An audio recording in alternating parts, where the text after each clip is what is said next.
నమస్తే. నా పేరు డాక్టర్ మురళీధర్ పెండియాల. సో, ఈ వీడియోలో కాన్సెప్ట్ ఏంటంటే, ఆల్రెడీ మనం కేస్ స్టడీ 1లో చూసాం. ఒక టోల్ గేట్ గానీ, ఒక లోకల్‌లో మనం ఆర్గనైజ్ చేస్తే, లేదా ఎస్టాబ్లిష్‌మెంట్ చేస్తే, దానిలో ఎలా చేయాలో, టోల్ ప్లాజా ఆర్గనైజర్స్ ఎలా ఉండాలి, వాళ్ళకి ఏంటేంటి కల్పించాలనేది కేస్ స్టడీ 1లో మనం డిస్కస్ చేసాం. ఇప్పుడంటే కేస్ స్టడీ 2 ఈ వీడియోలో ఈ డిస్కషన్ ఏంటంటే, ఒక ఆలోచన, బ్రెయిన్ స్టార్మింగ్, అంటే పాసిబిలిటీస్ ఏంటంటే ఎలా ఉంటే బాగుంటుంది, వీళ్ళు ఎవరికి అంటే దాన్ని టోల్ గేట్ని యూజ్ చేసుకునే వాళ్ళకి, అంటే మనలాంటి వాళ్ళకి, బైక్స్ కానీ, కార్స్ కానీ, ఆటోస్ కానీ ఇలా. సో, ఇలాగ యూజ్ చేసుకునే వాళ్ళకి ఏమేమి ఫెసిలిటీస్ ప్రొవైడ్ చేస్తే అక్కడ ఎలాగా డిస్టర్బెన్స్ ఏమి లేకుండా ఉంటాయి అనే దాని గురించి ఒక కేస్ స్టడీ, అలాగే brain storming. So, first point ఏంటంటే, అక్కడ టోల్ గేట్ ఏ సెగ్మెంట్ లేదు టోల్ గేట్ పెట్టదలుచుకున్నామో అక్కడ ముందు ఆ లోకల్ ప్రజలకు అభిప్రాయ సేకరణ తీసుకోవాలి. ఉంటే చాలా మంచిది అది. అంటే ఈ పాయింట్లు అందరికీ తెలుసు, తెలియకపోవచ్చు, లేదా అంటే బ్రెయిన్ స్టార్మింగ్, కొత్త కొత్త పాయింట్లు ఉండొచ్చు. అలాగే మీకేమైనా తెలిస్తే కామెంట్ బాక్స్లో మాకు మెసేజ్ చేస్తే, సో దట్ అందరూ చూసే వాళ్ళకి ఒక ఐడియా ఇవన్నీ వస్తాయి. అంటే ఇది ఓన్లీ ఎడ్యుకేషన్ పర్పస్, అంటే to educate the people or to educate who listen these videos, అందుకనే అనమాట ఈ పర్పస్. సో, సెకండ్ పాయింట్ ఏంటంటే, ఆ లోకల్లో ఎవరైతే ఈ టోల్ గేట్ ఏదైతే సెగ్మెంట్లో ఉంటుందో ఆ చుట్టుపక్కల లోకల్ వాళ్ళకి ఒక కన్సెషను మనం ఏర్పాటు చేసే ప్రక్రియను కూడా ఇప్పుడంతా చాలా ఏ టాస్క్ చేసినా కూడా ఈజీగా చేయగలం, ఎందుకంటే అంత ఆన్లైన్ సిస్టమ్ అది వచ్చింది కాబట్టి. అదొక ఫెసిలిటీ ప్రొవైడ్ చేస్తే చాలా వినియోగదారులకి ఎవరైతే చూస్తే చాలా బాగుంటుంది. నెక్స్ట్ అలాగే మూడో పాయింట్ ఏంటంటే, అక్కడ లోకల్లో సపోజ్ అక్కడ ఇది చిన్న టోల్ గేట్లు కాబట్టి, తక్కువ సెగ్మెంట్లు కాబట్టి, మనం అక్కడ లోకల్ ఆటోస్ కూడా ప్రొవైడ్ చేస్తే ఒకవేళ ఆటోస్ కానీ టోల్ గేట్స్ పెడితే అక్కడ ఏంటంటే ఎవరైతే ఈ రెగ్యులర్గా యూజ్ చేసుకుంటున్నారో ఈ ఈ టోల్ గేట్స్ ఇవన్నీ కూడా వాళ్ళ పిల్లలకి జనరల్గా పిల్లలు ఇప్పుడు ఏంటంటే ప్రతిదీ స్కూల్స్ ఆటోస్ కానీ బస్సెస్ కానీ అన్నీ ఉన్నాయి. సో, స్టూడెంట్స్ని కూడా క్యారీ చేస్తూ ఉంటుంది ఆటోస్ ఎక్కడ స్కూల్కి.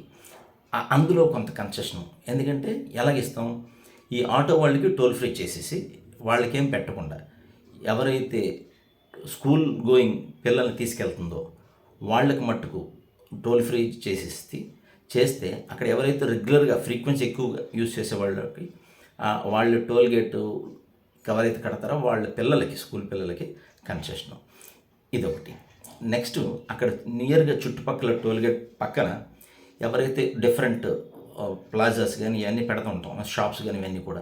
సో, ఈవెన్ ఇలా ఎస్టాబ్లిష్ చేయడం వల్ల ఏమవుతుందంటే అక్కడ రిక్రియేషన్, అంటే మనీ సర్క్యులేట్ అవుతుందన్నమాట. సో, ఆ విధంగా ఆ లోకల్ ఏరియా కొంత మనకి కలిసి వచ్చే ఫైనాన్షియల్ సెక్టర్లో కూడా ఒక ఊతమిస్తూ ఉంటుంది. అలాగే నెక్స్ట్ పాయింట్, సో ఈ పాయింట్లో నెక్స్ట్ ఇవి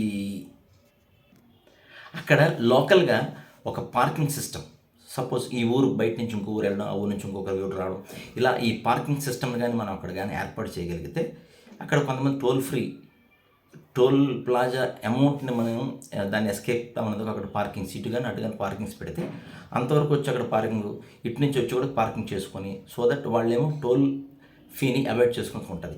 ఇలా పార్కింగ్ సిస్టమ్ కానీ మనం ఇంట్రడ్యూస్ చేస్తే అక్కడ కొంత అమౌంట్, దాని టోల్ గేట్ కన్నా కొంత అమౌంట్ తగ్గించి పెడితే అక్కడ ఆ విధంగా కూడా కొంత అమౌంట్ యాడ్ అవుతూ ఉంటుంది ఈ టోల్ ప్లాజా వాళ్ళకి.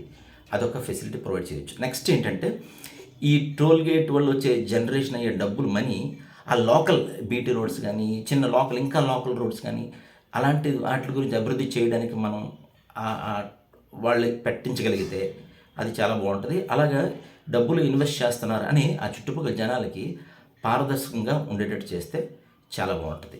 నెక్స్ట్ అలా ఇంకొక పాయింట్ ఏంటంటే, ఎవరైతే ఫ్రీక్వెన్సీ, అంటే ఈ ట్రాఫిక్ బేస్డ్, అంటే హెవీ ట్రాఫిక్ ఉన్న ప్రాంతంలో టోల్ మనం కొంచెం కన్సెషన్ ఒక 20%, 30% ఎక్కువ ట్రాఫిక్ ఉన్నప్పుడు ఎక్కువ అమౌంట్ ఇంట్రడ్యూస్ చేసి, అలాగే తక్కువ ట్రాఫిక్ ఉన్నప్పుడు తక్కువ టోల్ గేట్ మనం ఫీ పెట్టగలిగితే కొంతవరకు కూడా మనం బ్యాలెన్స్ చేసుకోవచ్చు. అలాగే ఇంకొక పాయింట్ ఏంటంటే, ఈ ఎవరైతే రెగ్యులర్గా ఫ్రీక్వెంట్గా ఎక్కువగా యూజ్ చేస్తారో అలాంటి వాళ్ళకి మనం ఒక పాసెస్ జనరేట్ చేసి ఆ నెంబర్ని, ఇప్పుడు మనం చూడండి, ఏదైనా షాపింగ్ మాల్స్ కానీ షాపింగ్ కాంప్లెక్స్లు కానీ మనం పర్చేస్ చేస్తున్నప్పుడు మనకు కొన్ని పాయింట్స్ యాడ్ అవుతూ ఉంటాయి. అలాగే ఈ టోల్ గేట్స్ రెగ్యులర్ యూజ్ చేయడం వల్ల కూడా పాయింట్లు యాడ్ అయ్యేటట్టు మనం చేయగలిగితే దెన్ అక్కడ కొంతవరకు కూడా అబ్జెక్షన్స్ కానీ చాలా హ్యాపీగా వినియోగదారులకు కూడా యూస్ఫుల్గా ఉంటుందని నా ఈ సూచనలు. అలాగే మీకేమైనా తెలిస్తే మీరు మటుకు కొన్ని కామెంట్స్ బాక్స్లో పోస్ట్ చేయండి. Thanks for watching.